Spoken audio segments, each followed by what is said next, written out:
Good morning, fourth grade science online learners. Welcome to Mr. Monzo's class. Everybody say hello. Hello. All right, today is, I got an interesting, I know what it is. Today I got an interesting post on Facebook. It said, welcome to Friday the 13th, 2020. So, right away you start getting nervous and saying, not only is it Friday the 13th, it's 2020.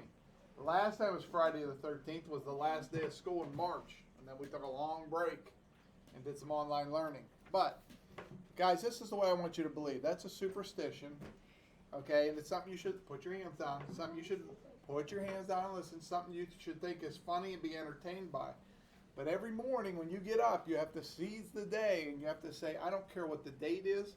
I don't care what the year is. I'm going to make the most of this day. Carpe diem, okay? A little boy in Trafford many years ago when I first started teaching, Johnny Musser.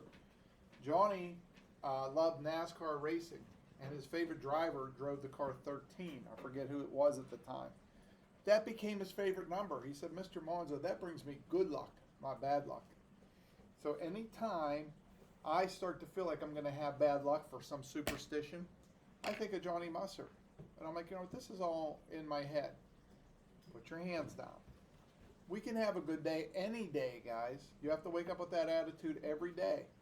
And if you get a funny post suggesting the date is going to change that, or the year, or things are all of a sudden going to get better in 2021, they can get better today.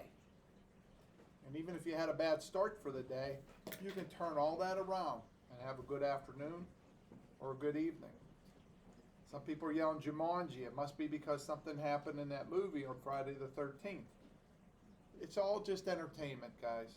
Put your hands down. I know a lot of you can relate to what I'm saying, so you want to contribute a lot. But we can talk about that maybe towards the end of class because we have some time today after the quiz. Make sure all your journal entries are done if you're an online learner. Make sure your quiz is done. If you get below 7 out of 10, let me know. We can do a retest. But you can avoid that 7 out of 10 if you just go to your handy dandy study guide online that we talk about every day. And no words like this. Let me do a time check. Yep, we're doing good. Landforms. The movement of rock near the Earth's surface during an earthquake can create mountains and valleys. So mountains and valleys are landforms.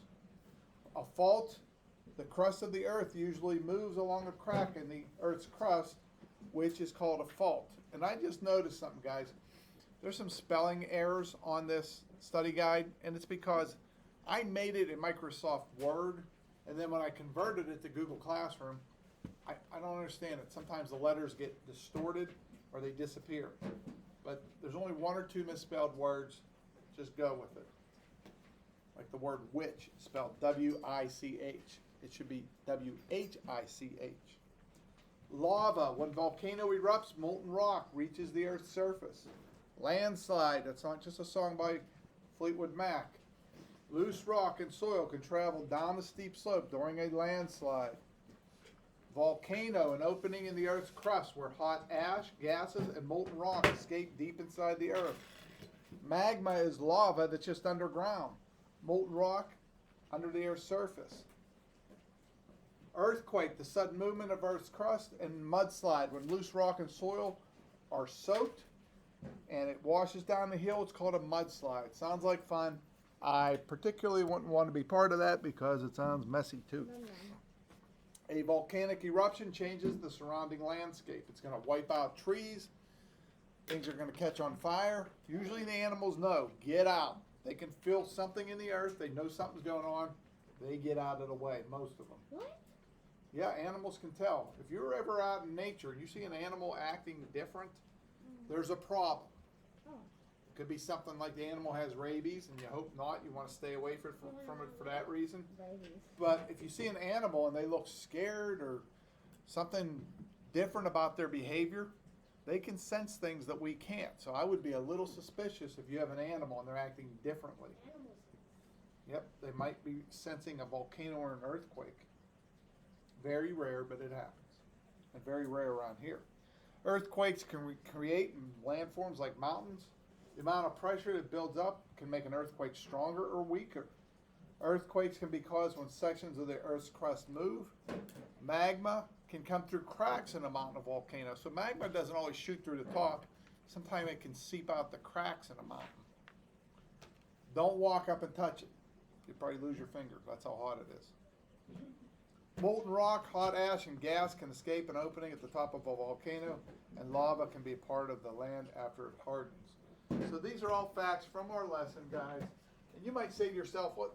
I'm never going to see lava." Go to Hawaii. You can see active volcanoes. You can get in a Jeep, put your hands down. You could drive right up next to it and see it. My friends have done it. Put your hand down. I need to breathe. Thank you. My friends have seen lava get to the ocean. All kind of smoke happens. It cools down, and the island gets bigger. Now, did they watch the island get bigger and bigger? No. But if that keeps happening over years and years and years, the islands of Hawaii will get bigger. And if you're getting more lava than you're getting erosion, that island's going to get bigger. What are you trying to say, Sebastian? Can I what? Can you dive into the volcano? Well, let's just take a quick survey. Who thinks it would be a good idea to jump into a volcano? Raise your hand. And we have 1, 2, 3. Okay, put your hands down. Who thinks that's a terrible idea? Okay, we have one person. Ellison. Ellison thinks it's a terrible idea. Guess what? I choose to hang out with Ellison because I will live to see another day. Listen to me. Listen to me. Listen. I say drive. Drive. Well, I don't think going into any kind of volcano is a good idea. All right, I'll wait. I'll wait. Guys, you got to understand something. It's as hot can be. Okay? Imagine the hottest thing that you've ever experienced, and it's hotter than that. So it sounds like something you'd see in a movie or something in a cartoon. Don't, there's flames or steam coming off of it. Just naturally, your body's going to tell you don't go near it. And jumping into a volcano, that's something of science fiction. Driving or diving or whatever. It's science fiction. You're not going to survive it. Serafina. Can we do a hello parade? All right. Let's do a quick hello parade. Now, I don't want anything too silly. Just walk by, say hello. I know we got Layden at home, and we might have a couple other fourth graders because the last class, there was people missing. Walk by and say hello.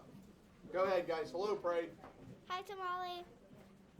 Hi, Riley and Olivia. Parade, hello.